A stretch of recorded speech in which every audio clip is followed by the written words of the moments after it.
तो आप कहे नहीं कप्तान साहब से थानेदार के खिलाफ शिकायत करें? अगर कोई ऐसा आपको दिख रहा है लीड में सर उसकी कोई शिकायत नहीं है।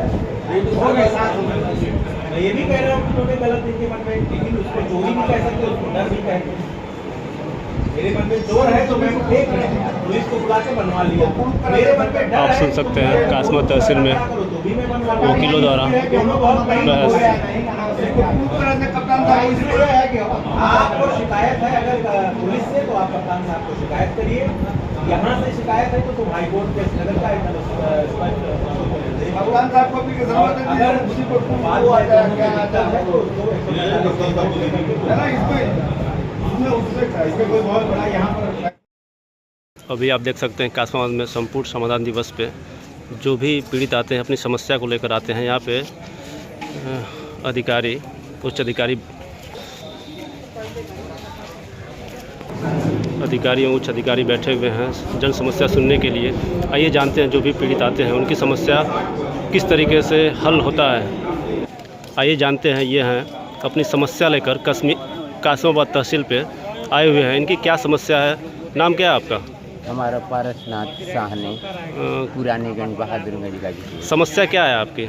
हमारा पुत्र सूरत में रेती बालू का काम करता था। आकाशीय बिजली से घात हुआ सीने पर और 1 मिनट में वो मृत्यु हो गया। कासमाबाद तहसील पे आए हुए हैं जी। आपने अधिकारियों से मिले?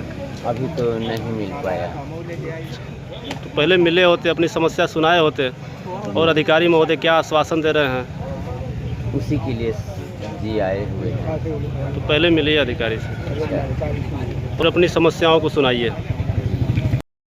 कि हमारे बनारस के मिस्त्री चला था। हाँ, जमीन का मामला है। आप देख सकते हैं एक महिला है जो अपनी समस्या लेकर तहसील पर, कासमा तहसील पे आई हुई हैं। आया आधा में नेपाल कनगोई जाके नाप दिया ना, तो हमारा पटीदार ना मानना, जाके बनारस कर दिया। अच्छा। अब बनारस की बात हाँ। आके खूटा घुसकावत खूटा उखाड़ दियलस। उखाड़ला के बाद थाना में ऐनी कुछ सुनवाई ना भई। कोई सुनवाई नहीं हुई। तो गईनी एसपी साहब का। हाँ। एसपी साहब कर गईनी। एसपी साहब अभी काल से रात सूचना दी हुन कि यहाँ से कागज आइल बा। फिर कागज देखी कब्जो भी कर ले बा। हाँ। आ खूटा उखाड़ दियलस, उल्टा जाके हमारा पर दीवानी भी कर दिया। अच्छा, खेत भी उखाड़ पर दिया। हाँ, खेत पर दीवानी भी कर दिया। हाँ। महीना से परेशान बनी अपना फाइल खातिर। अच्छा। वहाँ बनारस का मांग बा कि अपत्ति लगौले बा, उ रहल बा कि ना रहल बा, वही का मांग बा, वही का मसला बा। जल्दी कौन साहब? नाम क्या है आपका? नाम क्या है? द्रौपदी। कहाँ के रहने वाले हैं? आप इस बात की जानकारी यहाँ संबंधित अधिकारी एसडीएम को दी है? हाँ, क्या उनका कहना है? एसडीएम साहब कहलन कि खूटा उखड़ल होई तो हम गड़वा सकी। हाँ हाँ। हाँ, फिर हम दरखास्त दे के चल गई तो नेपाल से कहनी तो नेपाल कहता ना कि खूटा उखड़ गल तो ज्यादा पकिया नापी कराव तो तोहर कब्जा दिया। अच्छा, लेखपाल ने ऐसा बोला? हाँ। आज आए? आपका खूटा उखड़ गया है तो कोई बात नहीं, आप पकिया नापी कराइए। हाँ हाँ। वो जो खूटा गड़ा था वो किस पैमाइश के आधार पर गड़ा था? वह नेपाल कनगोई का। लेखपाल कानून को गए थे? हाँ, एसडीएम नेपाल का हाँ। सबका आदेश पर खूटा गड़ल कनगोई जी जाके नापी जोटी का। हाँ। अधिकारियों ने आज क्या आश्वासन दिया आपको? आया तब वहीं दिल्ली यहाँ दरखास्त तहसील में आ कहनी कि अब अंतिम देता नहीं, अब फाइल खातिर ना दे। घर कहाँ है आपका? नहीं तो घर तो हमारा सेकंडपुर है। फाइल आपकी मिल नहीं रही है क्या? ना। फाइल मिल नहीं रही है? ना। उस फाइल को तलब किया गया है कमिश्नरी में? जी जी। अच्छा, आप देख सकते हैं इनकी फाइल यहाँ मुकदमा के दौरान गायब हो गई है, यही ना? जी। और आप फाइल के लिए यहाँ रोज आती हैं, परेशान होती हैं। इस फाइल को कमिश्नरी न्यायालय में तलब किया गया है, यही आपका समस्या है ना? जी। आप देख सकते हैं ये जनता जनार्दन। अभी ये हमारे फाइल का कागज का फाट का मांग बा यही जा महंदाबाद। अब हमके नहीं उठू कागज, हमके हमारे 23 तारीख के वहाँ दीवानी का तारीख किया। हाँ। हमके जाए के बा, हम कागज खातिर परेशान बानी। अच्छा। अब देखा आज एसडीएम साहब कहला देखा था का करल ना कर। क्या एसडीएम साहब कहे हैं? कहला कि एक तुरंते भेजवला हन पेशकार साहब तक हाँ। कि आज दिन भर में कबो एक खोज के। हाँ हाँ। इनकर एसडीएम साहब की बातों से आप संतुष्ट हैं?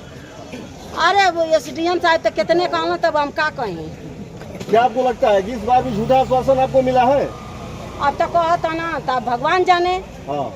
हम तो कोई बेर नहीं कोई आप बेर देख कहाँ- सकते हैं ये उत्तर प्रदेश की योगी सरकार जीरो टॉलरेंस की नीति पर चलती है और खोखले आश्वासन जनता को देती है कि हम जीरो टॉलरेंस की पॉलिसी पर चल रहे हैं और जनता हमारी जमीन को बिक्री कर दिया गया। अच्छा। पेड़ पौधे और उसमें निर्माण होने के बावजूद भी हमारी जमीन को बिक्री कर दिया गया। और अच्छा, क्या निर्माण के रूप में क्या है? हमारा घर है हाँ। और हमारी जमीन को गलत अंकित करके दिखा दिया गया। उसके बावजूद मैं यहाँ पर न्यायालय में आया, एसडीएम साहब को एक एप्लीकेशन दिया, डीएम साहब को क्या इसके पहले फाट बांट हुआ था?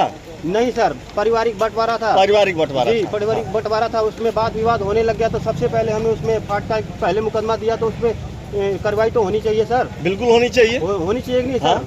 तो उसके बाद मैं नायब तहसीलदार के पास जब मैं यहाँ आया, जब हमारी तारीख चलने लग गई, हाँ। साल भर से सर लड़ रहा हूँ, 1 महीने के अंदर 4 तारीख पड़ती है सर। हाँ। मेरे और वो जमीन हमारी एसटी की जमीन है। हाँ। और वो जिसने बेचा है वो पिछड़ी की जाति बनकर उसने अपनी जमीन को बेच दिया है। धोखाधड़ी 420 और उसमें 8 प्रकार के उसने गलत उसमें काम कर रखा है। उसमें मैं न्याय के लिए यहाँ तहसीलदार के पास मैं यहाँ आया सर, कैसे आदेश कर दिया है? न्याय के एक पक्षीय फैसला सुनाते हुए हमको गैर मौजूदगी बताते हुए कहा कि आप चुप रहिए और आप तहसीलदार का नाम बता दीजिए। एक चौरसिया जी आज छुट्टी पर हैं, तब से हम दौड़ रहे हैं। ये अच्छा, देखिए कौशल हमारे पास- चौरसिया। हाँ जी, ये सर, ये हमारे पास ये आदेश है। आपको क्या बोले? ठीक है, आदेश ये आप देख सकते हैं, इनके हाथ में आदेश है। वो नायब तहसीलदार है और इस समय ये हमें वर्तमान में तहसीलदार का चार्ज धमकाया है जाता है सर। कौशल चौरसिया जी। आपको क्या बता आपको दिया बोले? जाए। हाँ जी सर, हमें न्याय चाहिए सर। हम किसके पास नहीं जाएं? नहीं, जब आप कौशल चौरसिया से इस बात को पूछे, 1 मिनट हमारे जी। प्रश्नों का जवाब दे हाँ जी, दीजिए। बोलिए। कौशल चौरसिया जो वर्तमान में तहसीलदार के पद पे हैं, हाँ। चार्ज लिए हुए, उनसे आप जब पूछे इस मामले के संदर्भ में तो क्या आपको बोले?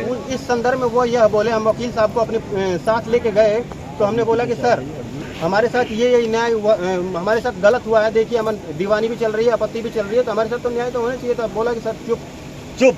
हाँ जी, ऐसे बोला। उसके बाद छुट्टी पे चल रहे हैं, उनकी तबीयत खराब चल रही है, हम किसके पास न्याय के लिए क्या जाएं? बोले कि चुप? और वकीलों के पास चक्कर काटते काटते 500 दो, 1000 दो, 4000 दो, हम कहाँ से लाके देंगे? किसान आदमी 500 रुपए गेहूँ बेचकर और खेती में से लेकर आता है, कहाँ से हम क्या करेंगे सर, बताइए बिल्कुल सर। बिल्कुल, आपकी समस्या है, आप देख सकते हैं। तो बताइए, नाम क्या है आपका? हमारा लाल जी गौड़ है, मैं नदुला का निवासी हूँ सर। और हाँ। मैं किसके पास जाऊँ न्याय के लिए, बताइए? जब यहीं से मेरे को न्याय नहीं मिल रहा तो मैं क्या करूँ? नदुला नदुला, मैं आप ही के गाँव का निवासी हूँ सर। पहचान नहीं रहा पत्रकार साहब। आप देख सकते हैं ये जनता जनार्दन इस तरह से परेशान है और अधिकारी लोग एक पक्षीय आदेश। सर एक मिनट सुनिए, कानून में सर ये लिखा हुआ है कि एसटी की जमीन को लेना आप नहीं है, सुन परमिशन सकते हैं बिना कासवा परमिशन तहसील में एसटी की जमीन रजिस्ट्री नहीं है। अधिकारियों द्वारा किस तरह से निस्तारण किया जा रहा है कि जो फरियादी आते हैं उनकी समस्याओं का समाधान नहीं हो पा रहा है। विपक्षी का नाम बता दीजिए। ये इसमें जो खेत बेच रखे हैं अमरदेव यादव जी, अमरदेव यादव। हम गौड़ है सर। हाँ। एसटी की जमीन को होनी नहीं चाहिए, बिना परमिशन के न्यायालय के बिना कैसे हो जा रही है सर, आप बताइए? बिल्कुल, यदि शेड्यूल कास्ट का भारत के संविधान में सर, हम ऐसा यहाँ आते नियम हैं बनाया जी। गया है हाँ कि यदि शेड्यूल कास्ट की कोई जमीन है तो डीएम के परमिशन से ही उसकी खरीद बिक्री हो सकती है, हाँ जी, सर। जबकि इनका कहना है कि बिना डीएम के परमिशन की इनकी जमीन को किसी दूसरे व्यक्ति द्वारा मौका मुआयना में बदल करके और बेच दिया गया। जी जी, यही आपका हाँ आरोप जी है। सर। जो फर्जी तरीके से इस संदर्भ में आज आप तहसील दिवस में एसडीएम साहब से मिले हैं, तो एसडीएम साहब का क्या कहना था? सर मैं उनसे नहीं मिलने आया, मैं दूसरे काम से आया था। लेकिन आप जब यहाँ है, बोला जाता है कि मीडिया एक स्तंभ है। बिल्कुल आप बिल्कुल, हमारी बातों को रखेंगे तभी तो हमारी बातों को सुना जाएगा। बिल्कुल। हम किसी दूसरे के काम से आए थे। हाँ। लेकिन मिलने के लिए तो रोज आते थे हम, कम से कम साल भर से चक्कर काट रहे हैं सर, एप्लीकेशन भी दे चुके आपका हैं। जमीन कितना होगा? हाँ जी सर, आपका जमीन कितना होगा? मेरे लगभग 6 मंडा है सर। 6 मंडा बेचा गया। हाँ जी, ठीक आप- है। मेरा नाम लाल जी गौड़ है सर। आप देख सकते हैं ये लाल जी गौड़ गाय